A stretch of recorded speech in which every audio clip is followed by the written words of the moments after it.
पटवारी में मेरा हो गया था लगभग 400 की रैंक पर, और फिर मैं पटवारी बन गया। यहाँ से पटवारी बन गया तो उसके साथ 3 दिन बाद था आर एस प्री 2021 का।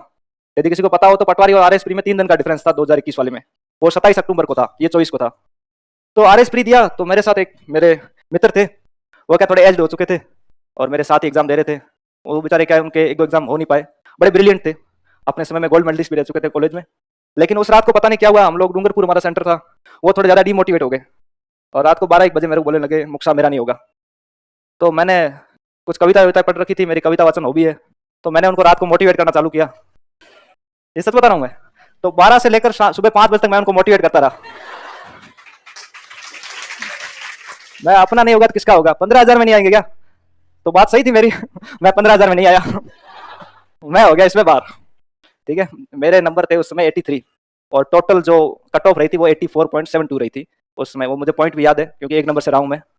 और उस रात को जब मैं फिल्म देख रहा था, बधाई हो, बधाई हो, पता नहीं कैसी फिल्म थी, देख रहा था, उसी समय रिजल्ट आया, बधाई हो गई अपनी बधाई, अपन हो गया आर से बाहर।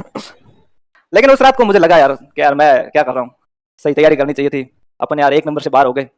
तो मेरे साथ मेरे मामा रहते थे, फिर मेरे ये भाई है प्रवीण दानचारण, ये मेरा जो 7 साल जो दौर चला है तैयारी का उसमें मेरे साथ ही था, और मेरे मामा रहते थे कामदान। तो मैंने सुबह फ़ोन किया उनको, कामदान को, मैंने मामा यार 1 नंबर से रह गया प्री। तो उन्होंने कहा कोई नहीं उदास मत हो जाएगा अगली बार। तो मैं नहीं, मैं तो अल्टीमेटम देने आया हूँ, अगली बार मेरा प्री 20 नंबर ऊपर से होगा। तो उन्होंने देखा थोड़ा भावुक आदमी है, ज़्यादा बोल रहा है। भावुक तो वादे हो जाते हैं। लेकिन हुआ कुछ ऐसा ही, उस समय मेरे मुंह पे पता नहीं सरस्वती बैठी थी क्या था। वो मैंने वापस 2023 का जब प्रीलिम्स था तो उसको दिया, तो मेरा मार्क्स थे 133 और 100 नंबर थी कट ऑफ। अब तालियां बजाओ। तो वहाँ मैंने 33 नंबर से ज़्यादा से पास कर दिया, 1 नंबर का अपना बदला भी ले लिया। और मैंने जो था उसके बाद रिजल्ट के अगले दिन ही B11 बैच ज्वाइन कर लिया था। ये नवीन सर की और उनकी जो कह सकते हैं भल मोड़ा ही है या भल मनुष्यपन है, जो उन्होंने मुझे दूसरा बैच शिफ्ट करने दिया चलते बैच में और मुझे B11 में डाल दिया इन्होंने। और उस समय जो थे B11 में विजय शेखावत सर और राजवीर सर की क्लासेस चल रही थी, तो वो क्लासेज अपने काफ़ी काम आ गई और लगभग 2022 एंडिंग तक मेरा बैच खत्म हो गया था। 22 एंडिंग तक अपना बैच खत्म हुआ और 22 में मेरे को मिल गई ज्वाइनिंग पटवारी की। चलो पटवारी की ज्वाइनिंग मिली, पटवारी जाके ड्यूटी ज्वाइन की। तो मैंने तहसील में ही मेरे जो तहसीलदार साहब थे उनको बताई स्थिति, मैं साहब नौकरी तो सही तरह से हो नहीं पाएगी, मेरे को बनना है अफसर, तो प्लीज़ मुझे मदद करें। तो मेरे पटवारी साथी और तहसीलदार ने मेरी खूब मदद की, मुझे LR ऑफिस में ही लगाया कि आप यहाँ पर थोड़ा बहुत LR का काम कर लेना, बाकी पढ़ लेना। तो मैं वहाँ पर पढ़ा काफ़ी समय तक, 2022 एंडिंग से लेकर, और 23 और 24 मैंने तैयारी घर से ही की। लेकिन मैंने ऑफलाइन टेस्ट सीरीज ज्वाइन कर रखी थी, जैसा अभी सर ने बताया कि टेस्ट सीरीज कितने ज़्यादा मायने रखती है, वो मुझे भी उसी समय पता चला कि टेस्ट सीरीज बहुत ज़्यादा मायने रखती है। टेस्ट सीरीज ज्वाइन की, साथ ही साथ में मैंने जो एक नवाचार किया था, जो मैंने अपनी जितनी PCM में 3 साल की साइंस यूज़ की थी, उसका मैंने प्रयोग एक किया है। मैं क्या थोड़ा वैज्ञानिक टाइप का सोचता हूँ, मैंने एक चैट GPT करके ऐप है, अब तो शायद सब जानते हो, उस समय कम जानते थे जब मैंने यूज़ किया था, ठीक है, 23 की वैकेंसी के समय। तो मैं इसमें चला जाता था, इसमें मैंने प्रीमियम वर्जन ले रखा था इस ऐप का, तो इसमें वैल्यू एडिशन में मेरे ये काफ़ी काम आया। लोग बोल रहे बुक पढ़ लेंगे, वो पढ़ लेंगे, उतना टाइम है नहीं और उतना कंटेंट निकलता भी नहीं जो अपने को चाहिए। जैसे मैं बता दूं आपको कि 1857 की क्रांति है, अब इसमें अपन निष्कर्ष में क्या लिखे, अगर किसका स्टेटमेंट मिल जाए मेरे को कि उसने 1857 की क्रांति के संबंध में कुछ कहा था कि इसने भारत को बदल दिया, ऐसा किसी गांधी जी ने कह दिया हो या सावरकर जी ने कह दिया हो या किसी तात्या टोपे ने कह दिया हो, तो अपना मतलब वजन पड़ता है अपने उत्तर का। तो मैं वही करता था, यहाँ से वैल्यू एडिशन करता था, अपने नोट्स में एक एक स्टेटमेंट लिख रखे थे। अब क्रांति का कुछ भी पूछ लो मुझसे, प्रकृति पूछ लो, क्या निर्णय रहा, क्या फाइट रही, कैसे हुई, उन सब में निष्कर्ष में वो स्टेटमेंट चिपका सकता था। तो मैंने चैट GPT के यहाँ पर यूज किया वैल्यू एडिशन में, तो ये मेरे काफी काम आई, मुझे ऐसा लग रहा है। तो 24 का ऐसे हो गया मेरा, और ऐसे करते करते 24 में जो फिर हो गया मेरा इंटरव्यू कॉल, मेंस पास हो गया मैं, और मेरा संभाग था जोधपुर, और इस बार काफी अफवाह थी कि जोधपुर संभाग से सिलेक्शन हो नहीं रहे और अपने संभाग सबसे कम सेलेक्ट हो रहा है, वो भी डर साथ में था मेरा। मैं पानी पी लेता हूँ।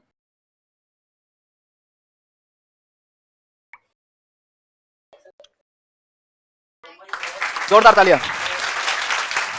सर DSP है। सर से लास्ट में इन्होंने अभी वो भी बताई थी, आपने शायद सुनी होगी, क्या बताई थी लास्ट में, एक प्रेम प्रसंग की कविता जरूर सुन के जाना सर से। सर देखो मैं चारण आदमी हूँ, मैं वीर रस की करता हूँ, ये आती नहीं मुझे, ठीक है। चलो मैं वापस आता हूँ, क्या बात कर रहे थे। ये हो गया मेंस हो गया, तो इंटरव्यू की तैयारी करने मैं यहाँ पर आया वापस स्प्रिंग बोर्ड में, वापस छुट्टियाँ उट्टियाँ लेके, और मैं आया यहाँ पर। कुछ क्लासेस ली थी मैंने दिलीप सर की, कुछ ली थी अभिषेक सर की। तो उन क्लासेस में मुझे ये पता चला कि इंटरव्यू को अपनी ओर मोड़े, अपन अगर इंटरव्यूअर को कुछ ऐसे अपन देंगे ना नोटिफिकेशन कि सर इस संबंध में कुछ पूछा जाए, तो मैंने वो कोशिश की ऑल ट्राई करने की। अब मैं गया, मैंने कविता वचन हो भी रखी, क्योंकि मेरा ऐसा दृढ़ निश्चय था कि भगवान मेरे साथ है और मेरा बोर्ड तो मंजू शर्मा का आएगा और मैं उन्हें सुना दूंगा कुमार जी की 2 कविताएं और अपन SDM। तो मैं पूरा तैयार होकर गया था, ये सच में मेरे अंदर बिलीफ था। मैं गया वहाँ पर, और जैसे ले जाते हैं इंटरव्यू वालों को, वहाँ रखा रहता है एक डब्बा, एक जिसमें अपने टोकन रखे रहते हैं, टोकन नंबर निकालना होता है, आपका कौन सा आएगा।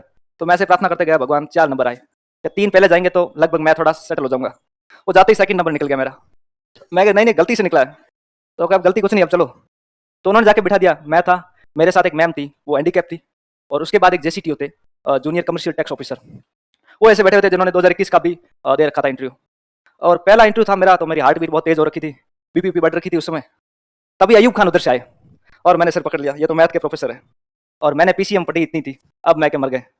मैडम गई अंदर, और मैं ऐसे पूरी तरीके से टेंशन में आ रखा हूँ, थोड़ा सा ऐसे हो रहा हूँ। तो मैंने देखा यार, ये पास में अपने जेसीटी साहब बैठे, इनसे कुछ मोटिवेशन ले यार, ये तो बन चुके हैं अफसर। तो मैंने ऐसे करके कुछ इधर देखा, तो जेसीटी साहब, फिर मैंने देखा, मेरा दिल भर गया, हाँ मैं अकेला ऐसा नहीं हूँ, और भी ऐसे ही है। ये देखा तो मेरा आत्मविश्वास भी बढ़ गया कि यार हाँ, इन लोगों को डर लगता है तो मेरे को लगना लाजमी है। मेरा पहला इंटरव्यू है। तो मैडम का चला लगभग 30 मिनट इंटरव्यू। उसके बाद मेरे को वैसे क्या, पानी पीना ज़्यादा बोलता हूँ तो पानी की बहुत ज़्यादा लग जाता है। तो मैं पानी पीने बैठा ही था, मेरे को बुला लिया, चलो चलो चलो। मैं साहब एक गिलास पानी, तो पीने नहीं दिया उन्होंने, लेके चले गए अंदर। अंदर गया तो मेरे अयूब खान साहब थे सामने, और 4 और आईएएस अधिकारी थे। अब मैंने ये सुना है कि अयूब खान सर जो है, वो कैंडिडेट को थोड़ा प्रेशराइज करते हैं कि ये कितना प्रेशर हैंडल कर सकता है।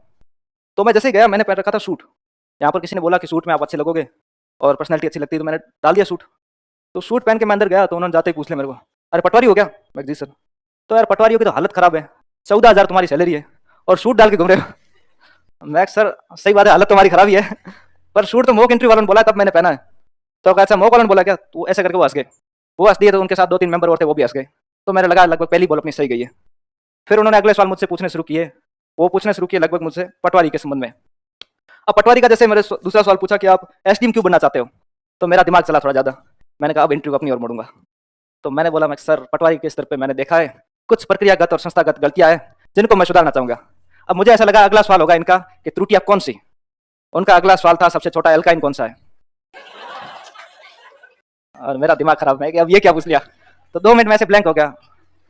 मैं सबसे छोटा एल्काइन, पता नहीं क्या ही मेरा दिमाग चला, मैंने उसमें बोल दिया ब्यूटाइन।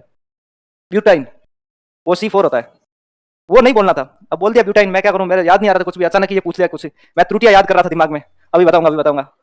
तो ब्यूटाइन बोला तो वो हंस पड़े, ब्यूटाइन यार क्या बातें कर रहे हो यार, ब्यूटाइन थोड़े होता है। अब मैं फिर सोचने लग गया, मैं सॉरी सर मेरे को टाइम दो। फिर उन्होंने कहा चलो एल्केन एल्काइन के फॉर्मूले बता दो मुझे। तो मैंने बता दिया CnH2n+2 -2 और एक केवल 2n होता है, वो बताया। लगभग वो थोड़े ठीक ठीक हो गए। अगला सवाल पूछा मुझसे ओरण भूमि के संबंध में कि ओरण भूमि का विवाद क्या है। तो उसमें सुप्रीम कोर्ट का एक केस था, TN गोडा वर्मन केस, जिसमें डिम्ड फॉरेस्ट की कुछ जो संबंध में शिकायतें थी या उनके संदर्भ में सुप्रीम कोर्ट ने कुछ डिसीजन दिए थे। तो मुझे लगा कि यार वो बड़ा शानदार पॉइंट रहा मेरा कि सारे 3 मेंबर जो थे वो ऐसे बोल रहे थे वेरी गुड, ये नई चीज पता चल रही है। और अयूब खान सर वो सामने भूंगले रखे हुए, तो वो खा के ऐसे देख रहे, उन्होंने मुझे देखा ही नहीं। और मैं चाहता था ऐसे 2-4 सवाल मुझे देख ले तो मेरे नंबर मिल जाए, पर वो देख नहीं रहे थे मेरे सामने। फिर उन्होंने मुझसे पूछा कि भाई क्रिकेट खेलते हो? अब मैंने हॉबी लिख रखी थी मारवाड़ी लोकगीत सुनना और कविता वाचन करना। तो मैंने फिर कोशिश की कि मैं इंटरव्यू को, मैंने कहा नहीं सर मैं कविता बहुत अच्छी बोलता हूँ। तो उनका रिएक्शन ऐसा था, क्रिकेट खेलते हो या नहीं? तो मैं साहब क्रिकेट तो नहीं खेलता, कम खेलता हूँ। तो वो बताओ ना आप क्रिकेट खेलते हो नहीं, हॉबी क्यों बता रहे हो? फिर उन्होंने हॉबी से एक सवाल भी नहीं पूछा, मेरी हॉबी भी गई। फिर आगे चला इंटरव्यू, दूसरे मेंबर आए, उन्होंने पूछा अगले क्वेश्चन, कुछ क्वेश्चन पूछे मुझे IR के पूछे। एक मुझको पूछा ड्रग ट्रैफिकिंग जो है भारत में वो कैसे है। तो मैंने ऐसे बताया यहाँ पर एक गोल्डन क्रिसेंट बनता है, यहाँ गोल्डन ट्राइंगल बनता है। IR पढ़िए सबने, ये ईरान, पाकिस्तान, अफगानिस्तान 3 देशों का है। ये लाओस, म्यांमार और थाईलैंड का है शायद। तो इन तीनों देशों से यहाँ से अफीम आता है भारत की ओर, जिससे भारत में ड्रग ट्रैफिकिंग ज्यादा होती है। आप देखोगे पंजाब के आसपास एरिया में और नॉर्थ ईस्ट में इन्हीं के कारण होती है ज्यादातर। तो मैंने ये बताए दोनों, ये दोनों बताए, इनके देश बताए। तो मेंबर फिर खुश हुए, लेकिन अयूब खान साहब फिर भूंगले खाने लगे। तो उन्होंने मुझे देखा नहीं फिर। अब वो मतलब वो ऐसे नहीं कि उनको भूंगले खाने थे, वो चाहते थे कि मैं कितना ज्यादा प्रेशराइज हो जाऊँ, मतलब कि अपने सवालों से भटक जाऊँ। तो काफी कोशिश की उन्होंने, मतलब 4-5 बार में। अब जैसे मुझसे पूछ लिया कि जैसलमेर की हवेलियाँ क्यों फेमस है, तो मैंने कहा सर पीले पत्थरों की बनी हुई है। तो कि दुनिया की हर हवेली है ना लगभग पीले पत्थरों से बनती है, अब आगे बताओ। तो मैं सर नक्काशी उत्तम है, इसीलिए मुझे बोला हवेली बोलते हैं उनको, नक्काशी उत्तम है। तो और क्या विशेषता है? और तो मैं साहब औषधि रोग का शायद बना होगा कुछ। फिर उन्होंने फिर ऊपर देखा, मतलब नहीं। फिर उन्होंने पूछे कुछ क्वेश्चन मेरे को, कुछ तो अभी मैथ के संदर्भ में पूछा, मैथ में नोबेल किसको मिलता है। तो यहाँ पर मुझे एक इंटरव्यू में पूछा था किसी ने स्प्रिंग बोर्ड में, मैथ में नोबेल किसको मिलता है। तो मैंने सर अभी याद नहीं आ रहा है, अभी मिला है हाल में। तो वहाँ पर मुझे बता दिया था एबेल प्राइज मिलता है मैथ में, नोबेल नहीं होता। तो वो मैंने वहाँ भी बोला मैथ में साहब नोबेल नहीं होता, एबेल करके कुछ प्राइज होता है वो देते हैं। तो ठीक है, फिर उन्होंने 30, 35, 38 मिनट चला मेरा इंटरव्यू।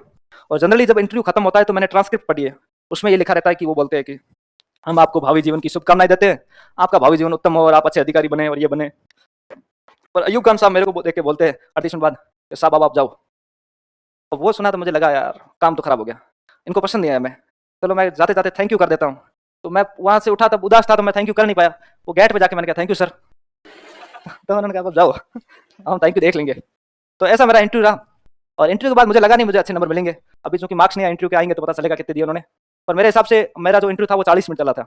मेरे बाद जो जेसीटीओ साहब थे, मैं रुका उनका इंटरव्यू देखने के लिए, इनका कितना चलता है। तो वो भी बेचारे अपने बीपी बढ़ा के बैठे थे, वो गए अंदर और उनको 20 मिनट में निकाल दिया बाहर। हाँ, जेसीटीओ साहब को 20 मिनट में ही रवाना कर दिया।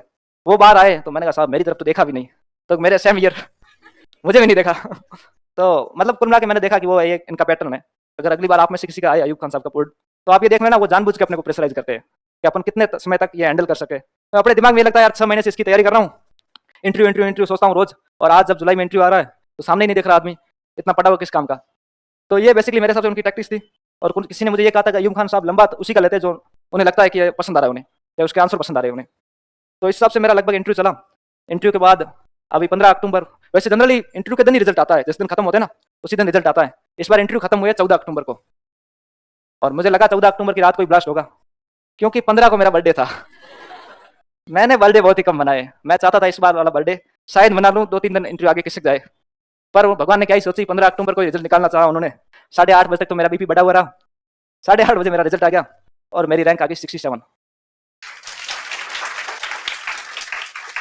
अब कहने को तो मैं ये कह सकता हूँ कि मैंने बहुत ज्यादा मेहनत कर ली, मोमबत्ती से पढ़ लिया, अगरबत्ती से पढ़ लिया, पर ऐसा कुछ नहीं हुआ भाई। ठीक है, मेरा टारगेट ये था कि मैं लगभग दिन में 12 से 13 घंटा पढ़ूंगा, लेकिन वो टारगेट कभी पूरा हुआ नहीं आज तक। ठीक है, 8-10 में मेरी गाड़ी थक जाती थी, आपकी भी थक जाती होगी अगर कोई सामान्य इंसान है। कुछ लोग होंगे जो बैठते थे, मेरे साथ 1-2 मेरे दोस्त थे जो 15-15, 16-16 घंटा बैठ लेते थे, फिर उनके दिमाग में वो चीज़ जाती नहीं थी, वो सिर्फ बैठते ही थे। तो मुझे ऐसा लगता है 10 घंटे या 8 घंटे तक मेरे ब्रेन की कैपेसिटी इतनी है, इतने तक वो इन्फॉर्मेशन ग्रहण कर सकता है, उसके बाद नहीं लेता वो। बिहेवियर पढ़ा है आपको? बिहेवियर नहीं हुई अभी, आप आएगी संवेदी मेमोरी और ये सब मेमोरी सिस्टम आएगा आपके बिहेवियर में। तो मुझे ऐसा लगा मेरा मेमोरी पावर 10 घंटे की बैटरी पे चार्ज होता है, तो मैं 8 से 10 घंटे मैं कोशिश करता था। वैसे लक्ष्य तो मेरा हमेशा 13 ही रहता था, पर जाता 10 तक था, मैं खुश हो जाता था 10 में, और इतने घंटे पढ़ाई होती है। ठीक है, अब आप मैं एग्जाम के दौरान का बोल रहा हूँ, पहले से 7 ही होती थी, एग्जाम के दौरान मैं 10-12 घंटे तक चला जाता था, और 6 दिन तक ऐसे पढ़ लेता था। 7वें दिन संडे होता था तो उसको फंडे बना लेता था मैं, और रीले देखता था, मूवी देख लेता था। और सीधी सी बात है, ये आप लोग यही करते होंगे। अब कौन सा आप उपन्यास पढ़ते हो? सभी रील ही देखते हैं अभी तो, या कहीं घूमने जाते हैं और क्या करते हो? तो वही करता था मैं भी, और ऐसा कुछ अलग मैंने किया नहीं। मुझे लगता है मैंने कुछ इनोवेशन किए तो वो चैट जीपीटी की कुछ हेल्प ले ली वैल्यू एडिशन में, और मैंने टेस्ट पेपर ज़्यादा लिखे थे, लगभग 50 के समथिंग पेपर तो इजीली लिखे मेंस के दौरान। उससे पहले 50 लिख चुका था मैं, तो 100 पेपर मैंने लिख लिए थे। 100 पेपर मैंने लिखे तो मुझे ये पता चल गया कि आंसर कैसे बनता है, या आंसर चेक कैसे होता है, ये मुझे समझ में आ गया था, सामने वाले की फिलोसॉफी। वो मैंने बड़ी अच्छी तरीके से यूज की उसको। क्या है कि इसमें ये होता है 10 लाइन या 20 लाइन देते हैं अपने को, जो 100 शब्द की, उसमें ये क्या वो नहीं चाहते कि ये आप एक ही पॉइंट पे सेंटर्ड रहो। जैसे उन्होंने पूछ लिया कि 1857 की क्रांति भारत की एक विफलता है कैसे, ऐसे उन्होंने पूछ लिया नेगेटिव में, विफलता बतानी है। तो आप सबसे पहले यहाँ पर कुछ जो आरंभ है उसका मेरे हिसाब से कुछ कथन ले लो, या किसी की बुक का सहारा ले लो। नाथूराम खड़गावत की बुक है, एक प्रिचार्ड की बुक है, ऐसी कई सारी बुक है, उनका सहारा लेके और कोई भी स्टेटमेंट एक छोटा सा उनका याद आए तो लिख लो कि नाथूराम खड़गावत ने कहा था इस बुक में। उसके बाद उत्तर स्टार्ट करो यहाँ से। उत्तर की जो मैन बॉडी है उसमें 60-65% जो है वही लिखो जो उत्तर की डिमांड है। जैसे इसमें विफलता कैसे है, तो राजा साथ नहीं दिए, और कैसे विफलता है, और तो हथियारों की समस्या थी, कनेक्टिविटी नहीं हो पाई, एक समय पे नहीं हो पाई, कमल और रोटी का सिद्धांत था अपने पास, उनके पास संसार तंत्र बेटर था, और भी कई सारे, बहादुर शाह जफर को राजा बना दिया जबकि उसके अंदर वो अभिप्रेरण शक्ति नहीं थी कि लोगों को एक साथ ले सके। ऐसे कई कारण थे अपने पास, वो सब लिख दो इसमें। और लिखना भी ऐसे, ये डालो लाइन, यहाँ लिख दिए, कुछ यहाँ लिख दिए, बस पॉइंट पॉइंट बताओ बहादुर शाह जफर का कुशल नेतृत्व का अभाव, बस इतना ही। ये नहीं कि फिर वो लड़े नहीं, ये नहीं किया, रामायण नहीं लिखनी, यहीं पे तक खत्म हो गया। अब उसके बाद विफलता कहना क्यों गलत है ये बता दो 2 लाइन में। इसलिए विफलता कहना गलत है क्योंकि इसके बाद भारत जो है वो अहिंसक की ओर बढ़ गया था, इसने मोटिवेशन प्रेरणा के रूप में कार्य की, इस पर बुक लिखी थी सावरकर जी ने, और भी कुछ जैसे जवाहरलाल नेहरू ने कहा था ये हमारा स्वतंत्रता संग्राम का भाग है। ऐसे कुछ 4-5 पॉइंट बना के सफलता लिख दो। उसके बाद इसमें लिखो कंक्लूजन। जनरली मैं क्या करता था कंक्लूजन में कि अभी एक चीट कोड कह सकते हैं इसको, क्या मतलब सही चीज नहीं है, बहुत ही रेयर प्रयोग करो इसका। इसका ये कि मैं किसी फेमस व्यक्ति का नाम लिख देता था और स्टेटमेंट बना देता था लास्ट में। मुझे पता है कि गांधी जी ने कितना ही बोला होगा स्वतंत्रता संग्राम के संदर्भ में, आपको और मैं तो क्या जिंदगी भर पढ़ते रहे तो भी याद नहीं हो जाएगा। मैं ऐसा बोला महात्मा गांधी ने ऐसा कहा था कि ये एक पहला हथौड़ा था और इसके बाद में पूरी ब्रिटिश साम्राज्य की नींवें हिल गई। और ऐसा करके कोटेशन लगा दो उसको। तो अब अगर सामने वाला बहुत ज़्यादा ही कोई स्कॉलर है तो आपके नंबर कट जाएंगे यहाँ पर। ऐसा कहाँ बोला गांधी जी ने? पर मुझे लगता है कि यार इतना तो वो क्यों जाएगा, ये गांधी जी ऐसा बोल के गए हैं, हो सकता है अपनी रफ कॉपी में लिख के गए हो, तो लिख दिया करो ऐसा। मतलब उसी जगह लिखो जहाँ पर आपका है ना सही बैठ सके। अब यहाँ महात्मा गांधी सही बैठते हैं, यहाँ अल्बर्ट आइंस्टीन सही नहीं बैठेंगे। अपन वो लिख देंगे अल्बर्ट आइंस्टीन ने कहा था कि पहला थोड़ा था, तो अपने नंबरों पे गिरेगा थोड़ा। तो कुछ ऐसे चीज़ों का प्रयोग कर सकते हो जिसको अपन बोल सकते हैं क्रिएटिव लिबर्टी। ओआरएस के एग्जाम में काम आती है। जैसे वर्ल्ड बैंक की कोई रिपोर्ट दे दो ना, जैसे अभी इस बार एमएसएमई का कोई क्वेश्चन था, तो मैंने वर्ल्ड बैंक की रिपोर्ट का हवाला दिया कि एमएसएमई की तो भारत में ग्रोथ बहुत तेजी से बढ़ रही है। अब बढ़ तो रही, सबको पता है ग्रोथ बढ़ रही है, वर्ल्ड बैंक ने कह दिया होगा क्या पता। तो रिपोर्ट का लिखा है मेरे हिसाब से, उसमें वो सोचेगा कि इसको कुछ नॉलेज तो है, कुछ मैगजीन पढ़ के आया है, तो वहां पर अपना थोड़ा सा नंबर बढ़ता है आधा। तो ऐसे कुछ प्रयोग करो आप। ये तब आएंगे जब आप बहुत ज्यादा दोगे इसको, ये ऐसे नहीं आएंगे मैं सुनाऊंगा और आप समझ जाओगे। तो मैं खुद ही ऐसे देखा हूँ, मैंने खुद प्रयोग किए ऐसे। अपनी कॉपियां तो मेरे जैसे भाई चेक करते थे, मैं लिखता था वर्ल्ड बैंक, वो फिर स्पेशली उसको मेंशन करते थे, वेरी गुड क्या लिखा है, वर्ल्ड बैंक की रिपोर्ट बता दी, क्योंकि मुझे नहीं पता इसी को वर्ल्ड बैंक की रिपोर्ट भी आई है। तो मुझे लगा कि यार जब ये इतना नहीं सोच रहा है, तो वो जब कॉपी चेक करने सुबह से आया है, वो भी इतना तो ज्यादा नहीं सोचेगा कि वर्ल्ड बैंक की रिपोर्ट भी देख लूं, मैं कोई ऐसी आई है एक पॉइंट इसका देख लूं, तो नहीं देखते। पर इतने ज्यादा भी मत फेंकना कि आप ही वर्ल्ड बैंक बन जाओ कि बिल्कुल ये भी वर्ल्ड बैंक से, ये एमएनएसटी से, ये उससे आ गया। तो एक आध फैक्ट आप ऐसे यूज कर सकते हो, बहुत ही कम करना, पर एक आध आपको जरूरत लगे कि आंसर को इफेक्टिव बनाता हो तो एक आधा कर लेना ऐसा फैक्ट यूज। इसके अलावा जो मुझे एक बड़ी चीज लगी है वो लगी कंसिस्टेंसी की, कि कुछ लोग कहते हैं कि लगातार पढ़ सकते हैं हम 30 दिन 35 दिन 40 दिन, तो भाई मुझसे तो पढ़ा नहीं गया, ठीक है, और सामान्य व्यक्ति से नहीं पढ़ा जाता है, क्योंकि जिंदा व्यक्ति के अगर आप हार्ट का ग्राफ देखोगे तो वो ऐसे ही आएगा, ये ऐसा एक ही समय आता है, भगवान करे आपका ना आए, ठीक है। तो वो है, कभी घी गणा तो कभी मुट्ठी बचना, वही चलेगा आपके साथ भी। कभी 12 घंटे पढ़ाई होगी तो कभी 7 हो जाएगी, पर लगभग ये रखना कि 7 दिन में एवरेज 70 का रख जाए, 10 घंटे तक का आ जाए, 8 घंटे का आ जाए, पर रखना इतना ही, ठीक है। बाकी ये तो मैं नहीं कह सकता कि हर दिन आप 12 घंटे ही जाओ, नहीं जा पाओगे। ह्यूमन ब्रेन है, आपको धोखा दे जाएगा, कभी दोस्तों के साथ चले जाओगे, कभी कहीं और चले जाओगे, कभी बधाई हो देख लोगे। तो ये मेरी यही सलाह है। बाकी आप सब समझदार हो, 1-1 लाख रुपए देके यहाँ पर आए हो, तो पढ़ना तो चाहते ही होंगे। और एक मेरे साथ दिक्कत ये थी कि मेरा बैच था B11, बहुत अच्छा बैच था, मेरे सारे भाई है, मैं उनको गलत नहीं कह रहा हूँ, पर वो क्या उसमें ग्रेजुएशन के दौर पे थे और बेचारे 12वीं से पढ़ के ताजा ही निकले थे, वो चाहते थे थोड़ा सा एंजॉय हो, तो बेचारे वो थोड़े मस्करे स्वभाव के थे और मैं भी उनके साथ था। लेकिन मेरा क्या, उधर पटवारी की जॉब चल रही थी, मैं छुट्टियां लेके बैठा था, घर के 14,000 रुपये कटा रहा था इधर, इसलिए फिर मैंने यार वो मैं बड़ा गुस्सा होता था यार, क्या रंगारंग यूट्यूब पे देख लेना, रंगारंग क्या रंगारंग, उनका रंगारंग का बहुत ज्यादा रहता था, रंगारंग कार्यक्रम करवा दो, एक रंगारंग कार्यक्रम हो गया, एक कविताएं बुला लो, हमसे डांस करवा लो, अरे यार आरएस बनने डांस करने आए यार, तो ये उनके शौक थे। और मैं मतलब ये होना चाहिए लाइफ में, ऐसा नहीं बोल रहा हूँ मैं कि आप पूरे संती बन जाओ घर जाके सीधा ही, पर ये होना चाहिए, पर स्टडी के टाइम तो कम से कम बचाए इसको। अब सुबह मेरा एक दोस्त, मैं किसी एसआई के था बैच में, वो बोला सर मस्ती के साथ कैसे पढ़े। अब यार मस्ती के साथ मैं तो नहीं पढ़ पाया, मैं किताबों को गुदगुदी कर लिया कर भाई, हो सकता है थोड़ी मस्ती भी हो जाए और तेरी पढ़ाई भी हो जाए। इसके अलावा तो पढ़ाई तो भाई एक तरीके से ही होती है, ठीक है। 4-5 साल मैं पढ़ा हूँ, मेरे से तो हुई नहीं दूसरी पढ़ाई, ठीक है, तो मैंने उसी हिसाब से पढ़ा है। अब किसी भाई का कोई सवाल हो तो पूछ सकता है, तो पूछे। तो मैं थोड़ा पानी पी लेता हूँ तब तक।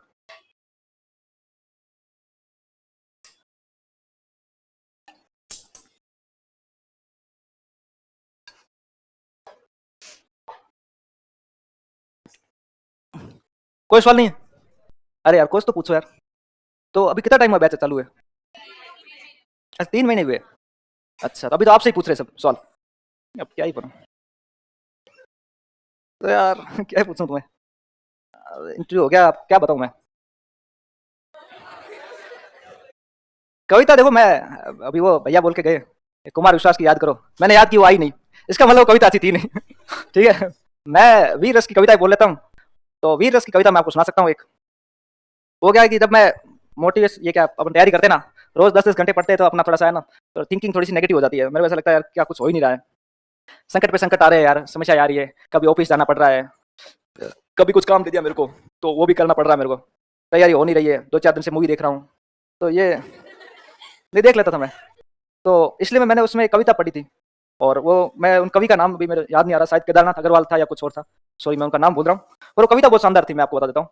वो कविता ये थी कि वसुधा का नेता कौन हुआ, ये कैसे सतपथ की और अपने चुनौतियां ना अपने को कैसे अच्छे रास्ते की ओर लेके जाते हैं, उसके ऊपर थी कि वसुधा का नेता कौन हुआ, वसुधा का नेता कौन हुआ, भूखंड विजेता कौन हुआ, वसुधा का नेता कौन हुआ, भूखंड विजेता कौन हुआ, अतुलित यश क्रेता कौन हुआ, नव धर्म प्रणेता कौन हुआ, जिसने जिसने न कभी आराम किया, विघ्नों में रहकर नाम किया, जब विघ्न सामने आते हैं, जब विघ्न सामने आते हैं, सोते से हमें जगाते हैं, मन को मरोड़ते हैं पल पल, तन को झंझोड़ते हैं पल पल, सतपथ की ओर लगा कर ही जाते हैं हमें जगा कर ही। तो ये कविता थी कि किस प्रकार से विघ्न हमको जो है वो सही रास्ता दिखा देते हैं। तो वो चैलेंजेस आएंगे। मैंने कई सारे ऐसे स्टोरी सुनी है कि मुझे पड़ोसी ने ताना मार दिया इसलिए बनूंगा आरएस। ये तो कोई तरीका हुआ नहीं भाई। आप भी किसी के पड़ोसी हो, ठीक है, ये सोच के अगर आप तैयारी कर रहे हो तो गलत कर रहे हो भाई, ठीक है। ये तो आपके इंटरनल मोटिवेशन पे डिपेंड करता है, वरना ये मोटिवेशन तो नहीं चलेगी। मैं आपको कितना भी समझा दूं आपके काम नहीं आएगा, आपकी खुद की मोटिवेशन ही आपके काम आएगी।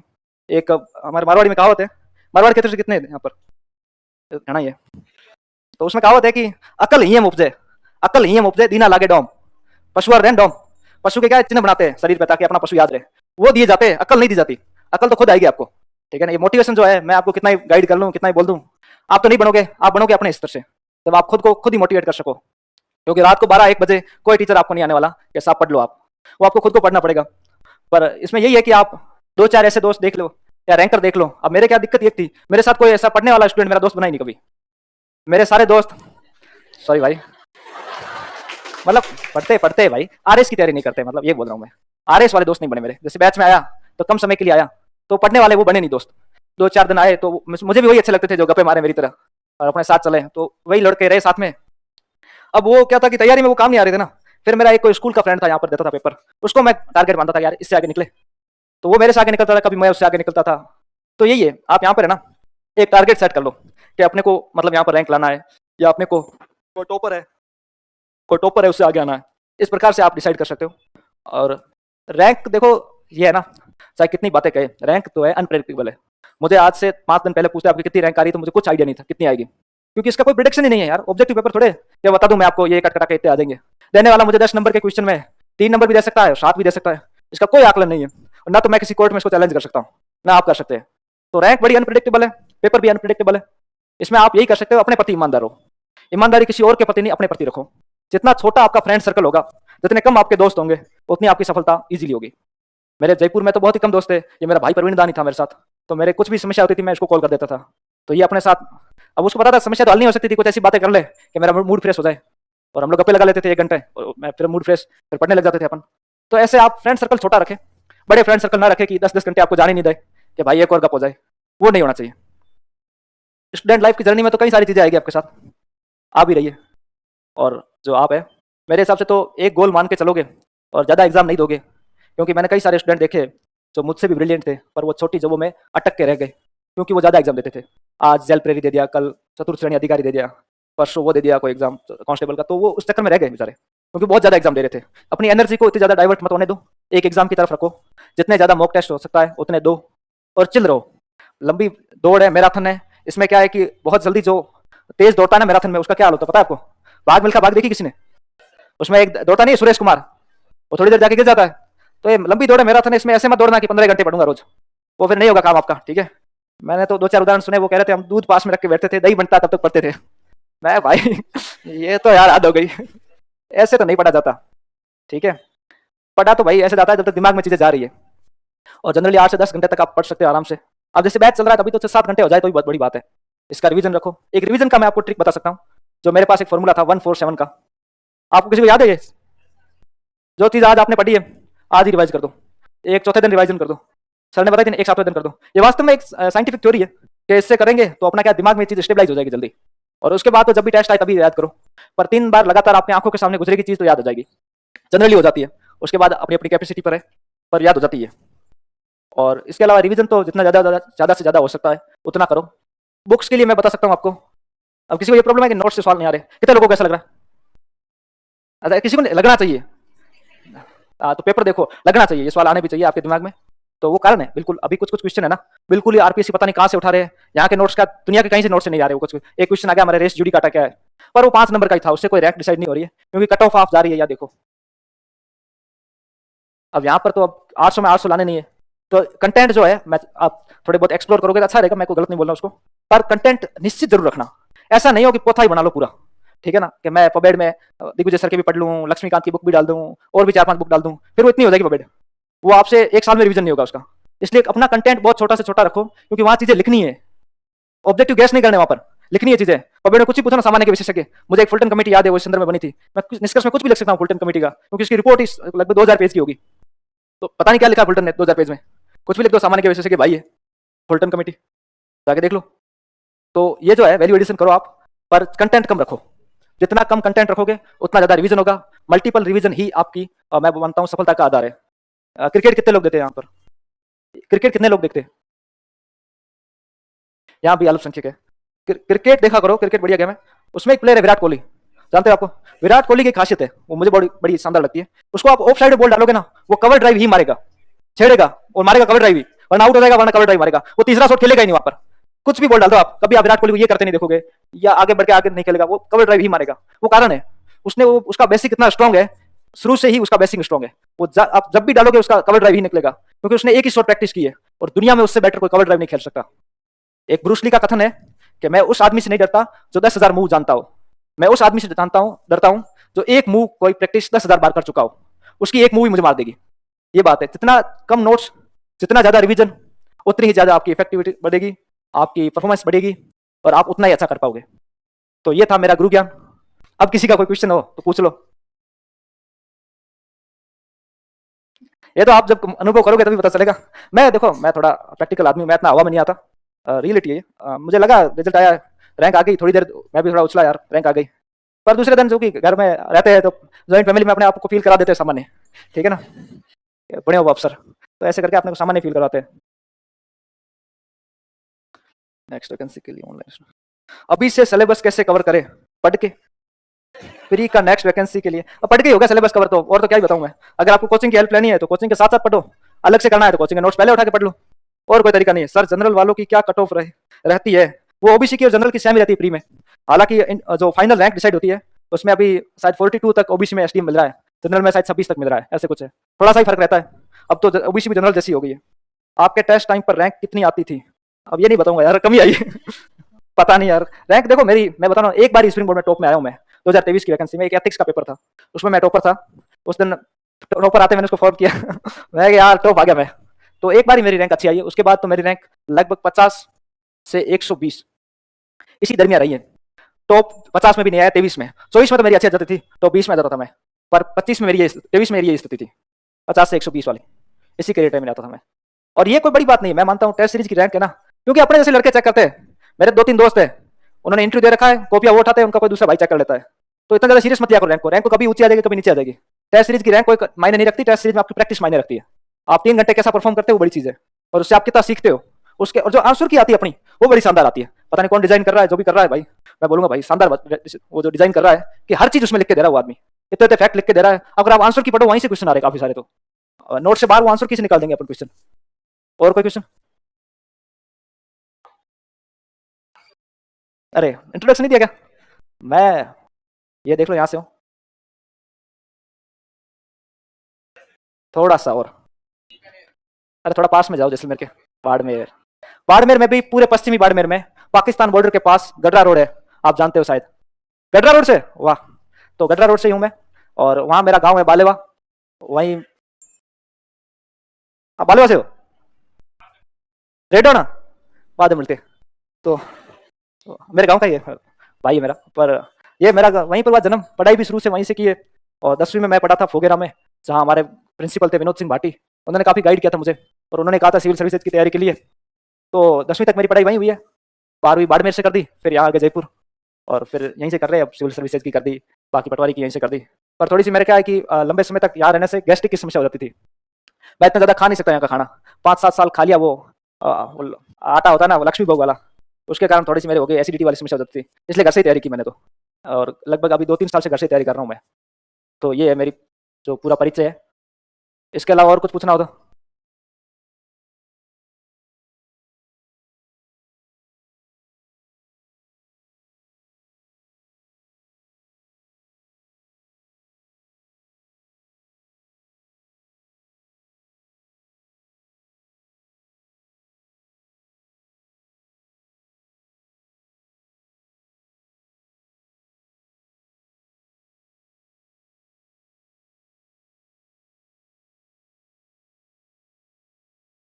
अच्छा, मतलब आपकी ऐसे फीलिंग आती है 10 दिन पढ़ने के बाद अच्छा नहीं हो रहा मेरे से, ऐसा? अरे वो तो जनरल ह्यूमन ब्रेन है यार, अब सबके साथ होता है। तो उस दिन ब्रेक लो, बधाई हो देखो, तो उस दिन तो ब्रेक लो यार। ये मतलब दिमाग का इंडिकेशन है, वास्तव में आप समझ नहीं रहे हो। मैं तो बहुत जल्दी समझ गया था। 7वें दिन मूवी देखनी है अपने को, कोई भी बढ़िया मूवी लगाओ और कानों में डालो ईयरफोन और देख लो, 3-4 घंटे मूवी देख लो।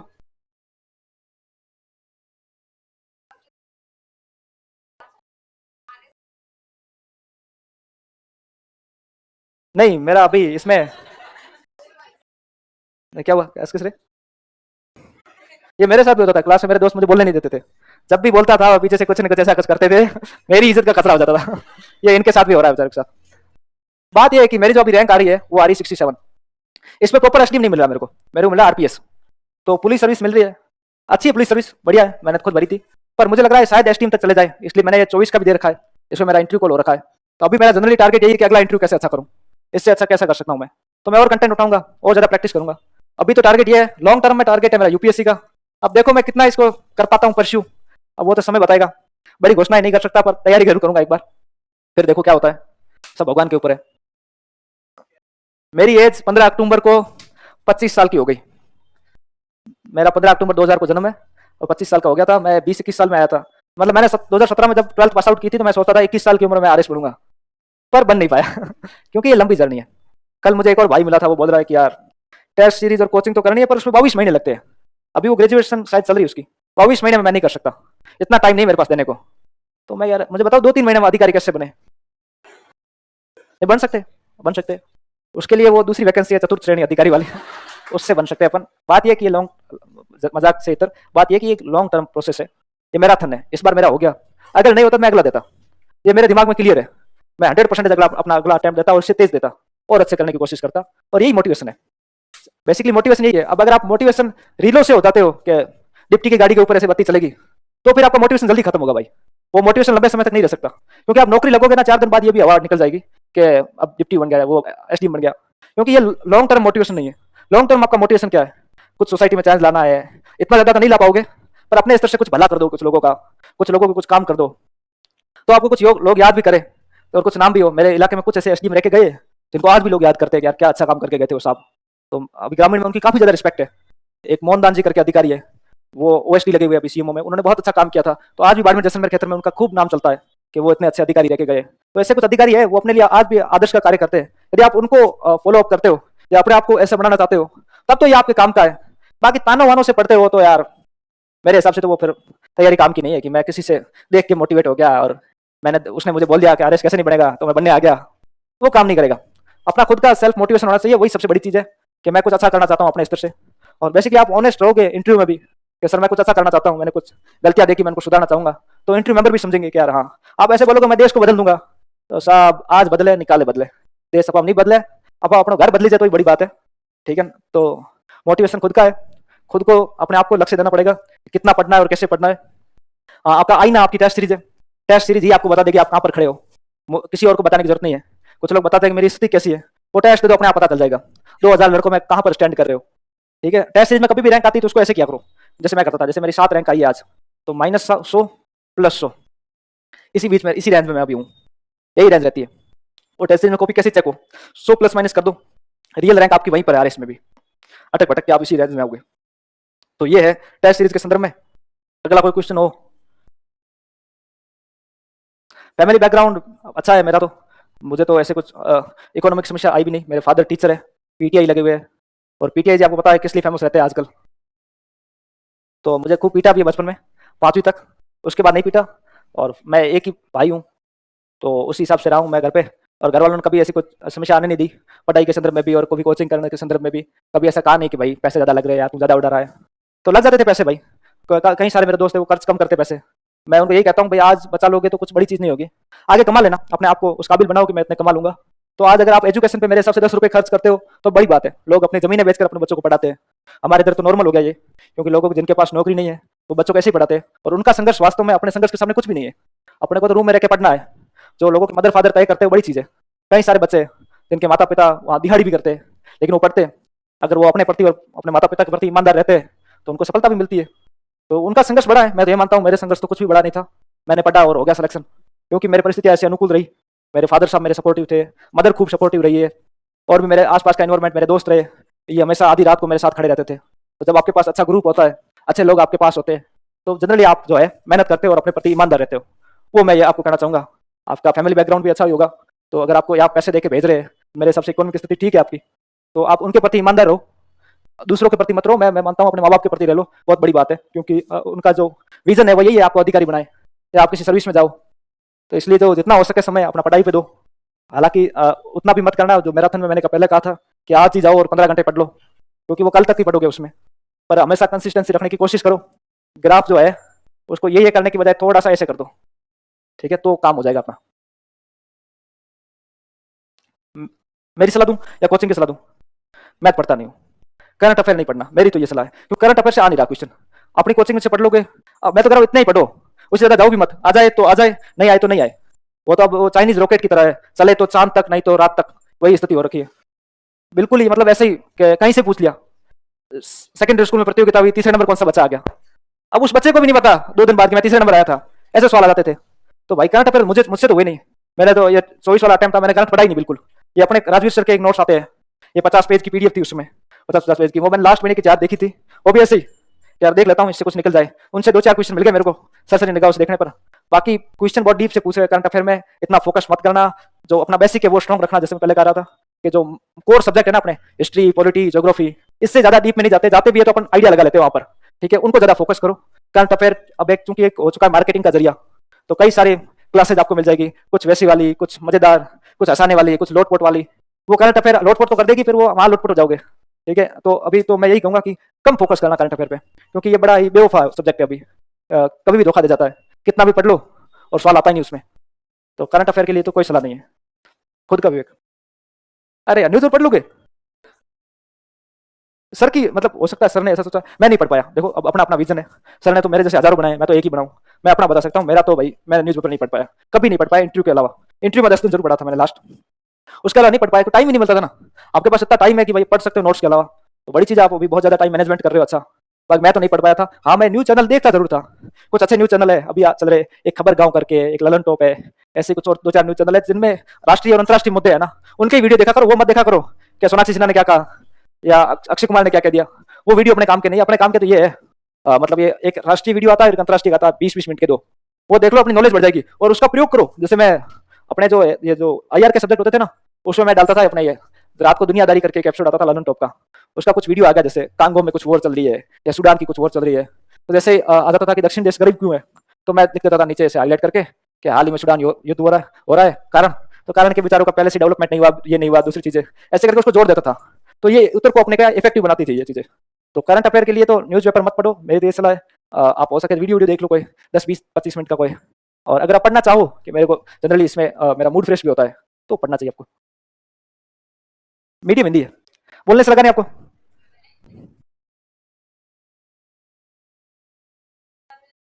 रसरंग नहीं पढ़ना होता उसमें सॉरी। पर ये है कि हाँ, वो मतलब उसकी मेन चीज पढ़ो ना, मेन प्रश्न पढ़ लो और संपादकीय पढ़ लो, उतना ही काम काफी है। पर ये है कि मैंने पढ़ा नहीं, अब मैं आपको गाइड कैसे करूँ उस संदर्भ में, जब मैंने वो चीज की नहीं है, तो बेमानी मैं आपके साथ क्यों करूँ कि पढ़ना चाहिए। तो मैं नहीं पढ़ पाया, आप पढ़ सकते हो, बहुत बढ़िया चीज है। आईआर, वर्ल्ड हिस्ट्री और इंडियन हिस्ट्री भी अच्छी थी मेरे, राजस्थान हिस्ट्री थी, इसके अलावा तो और छोटे वाले ठीक ठीक थी। एथिक्स मुझे अच्छी लगती थी बिल्कुल, विजय शेखावत सर ने पढ़ाई थी मुझे। अब आपको कौन पढ़ा रहा है? विजय सर पढ़ा रहे ना, विजय सर शानदार पढ़ाते, एथिक्स तो उनके जैसे कोई नहीं पढ़ाता। अब मैंने उन्हीं की क्लास ली है, तो उन्होंने जो बाद में कहा था ना, उन्होंने जैसे क्लास खत्म हुई तो उन्होंने कहा था एप्लीकेबल जो एथिक्स रखो आप, अपनी एथिक्स है एडमिनिस्ट्रेटिव एथिक्स। यदि आप ध्यान से देखोगे ना, उसमें आगे ये सब लिख रखा है एडमिनिस्ट्रेशन वाला। हाँ, इसमें ये है कि अपने को है ना, कोई भी क्वेश्चन आए उसमें प्रशासकों के उदाहरण देने हैं, 20 उदाहरण याद कर लो। एक पुमा टूडू आईएएस है, उनका उदाहरण याद रख लो। एक वो पीपुल्स रोड वाले है अपने आईएएस अधिकारी, उनका एक एग्जाम्पल याद रख सकते हो आप। एक अपने वो थे क्या नाम उनका, अरुणा सुंदरराजन करके, केरला में थी, जिन्होंने कुदुम श्री योजना चलाई थी। टीना डाबी मैम का कर सकते हो आप एग्जाम्पल याद। तो ऐसे कुछ एग्जाम्पल आप याद करो और उनका प्रयोग करो इस आंसर में, चाहे कोई भी आंसर हो। आप देखो जैसे कि मैं बोल रहा हूँ, ये एथिक्स में ये चीजें कम पूछते हैं, सिद्धांत वेदांत, वो बिल्कुल एप्लीकेबल एथिक्स पूछते हैं अपने को। प्रशासक के नैतिक गुण कौन से होते हैं, उसमें लिख दो कि भाई योजनाओं का त्वरित गति से निष्पादन और कार्यक्षमता बढ़ाना, कोष्टक में कर दो नव बाड़मेर टीना डाबी। तो इस प्रकार से साथ में एग्जाम्पल लिखोगे तो अपना उत्तर का लेवल बढ़ेगा और वहां पे अपने को मार्क्स मिलेंगे। तो एथिक्स इस प्रकार की, एथिक्स बहुत शानदार सब्जेक्ट है, उसको आप जितना ज्यादा पढ़ोगे उतना ही आपको ऐसा लगेगा कि मुझे में ज्ञान आ रहा है बाकी सब्जेक्ट की तुलना में। और विजय शेखावत सर बहुत शानदार पढ़ाते हैं एथिक्स, मुझे याद है मैंने तो काफी सारी क्लासेस ली थी उनकी। और उसके बाद जो उनके नोट्स थे, उसके अलावा मैं चैट जीपीटी का यूज करके कुछ और सिद्धांत साथ में निकाल लिए, कुछ और एग्जाम्पल निकाल दिया, वैल्यू एडिशन कर दिया उसका, तो उसमें मेरे को काफी हेल्प हुई। और कोई क्वेश्चन?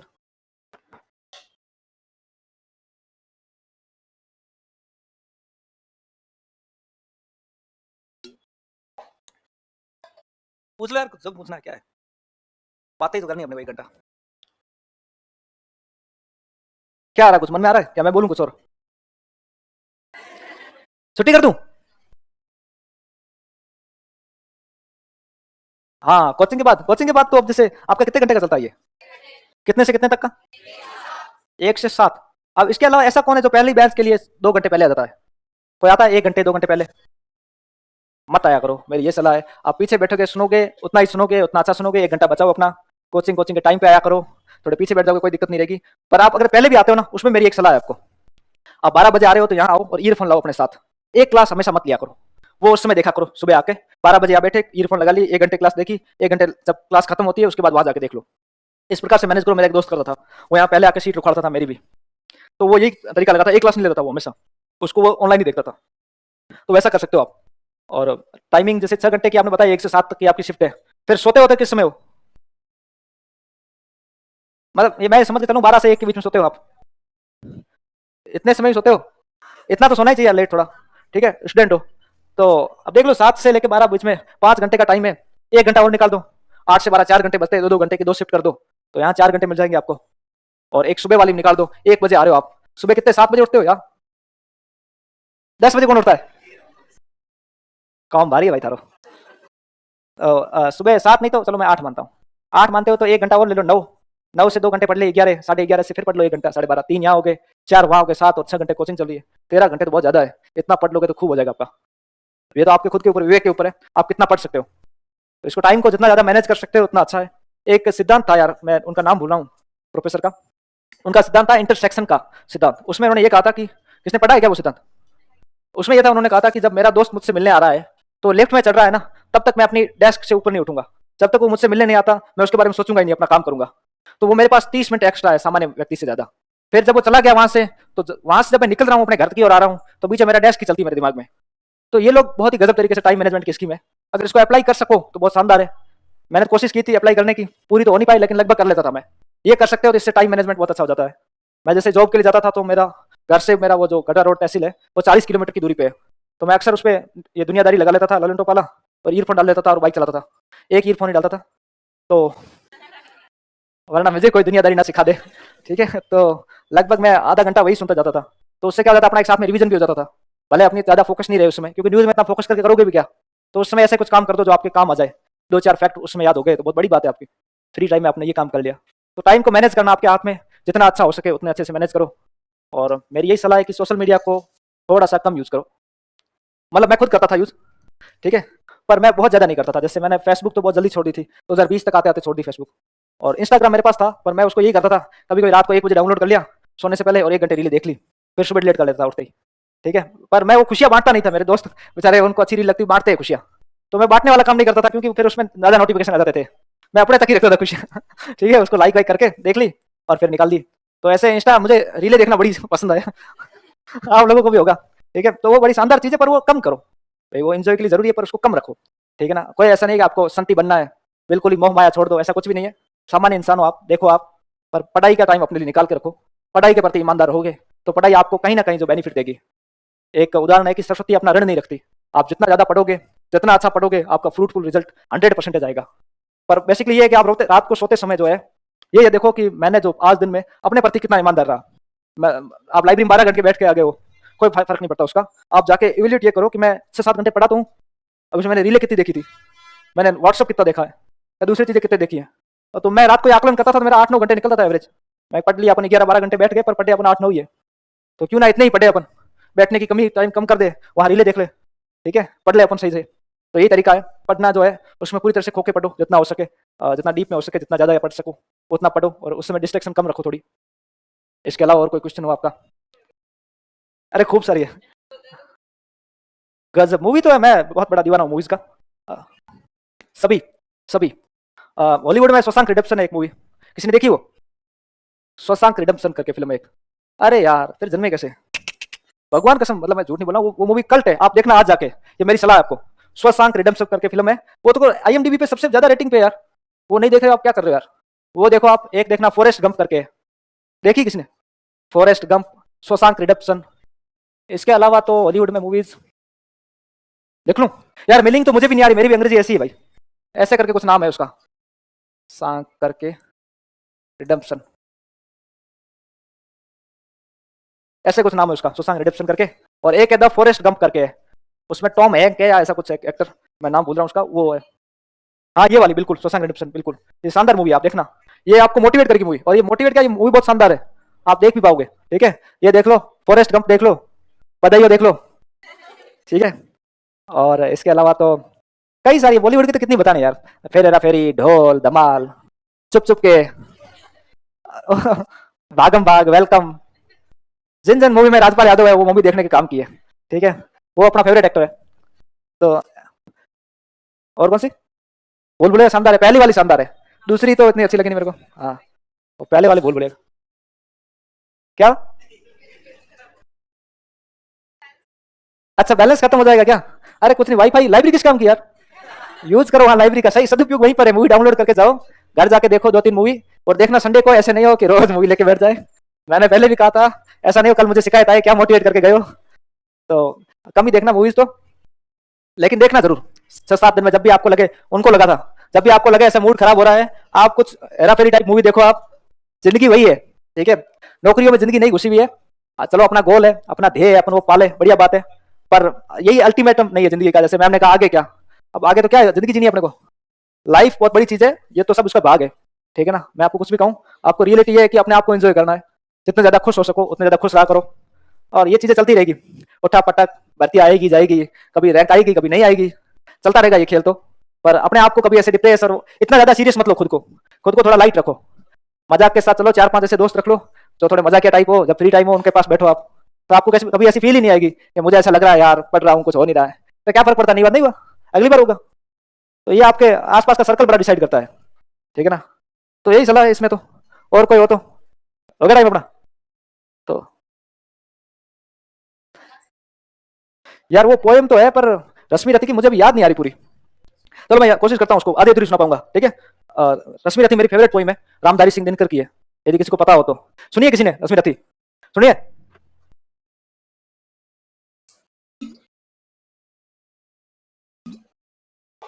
एक मिनट मैं उसको निकाल लूं फोन में, ताकि मैं भूल जाऊं, देख लूं एक बार।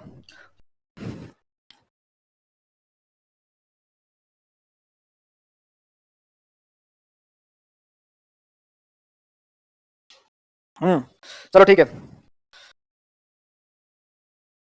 वर्षों तक वन में घूम घूम, वर्षों तक वन में घूम घूम, बाधा विघ्नों को चूम चूम, सह धूप घाम पानी पत्थर, पांडव आए कुछ और निखर, सौभाग्य न सब दिन सोता है, सौभाग्य न सब दिन सोता है, देखे आगे क्या होता है। मैत्री की राह बताने को, सबको सुमार्ग पर लाने को, भीषण विध्वंस बचाने को, भगवान हस्तिनापुर आए और पांडव का संदेशा लाए। दो न्याय, दो न्याय अगर तो आधा दो, यदि इसमें भी कोई बाधा हो तो दे दो केवल 5 ग्राम, रखो अपनी धरती तमाम, हम वही खुशी से खाएंगे, परिजन पर असी न उठाएंगे। दुर्योधन, दुर्योधन वो भी दे ना सका, आशीष समाज की ले ना सका, उल्टा हरि को बांधने चला, जो था असाध्य साधने चला। हरि ने भीषण अहंकार किया, हरि ने भीषण अहंकार किया, अपना स्वरूप विकराल किया, डगमग डगमग दिग्गज डोले, भगवान कुपित होकर बोले, जंजीर बढ़ाकर साध इन्हें, हा हा दुर्योधन बांध इन्हें।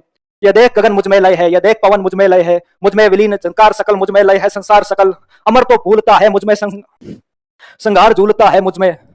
उद्याचल मेरा दीप्त बाल, उद्याचल मेरा दीप्त बाल, भूमंडल वक्ष स्थल विशाल, भुज परिधि बंद को घेरे है, भुज परिधि बंद को घेरे है, मैनाक मेरू पग मेरे है।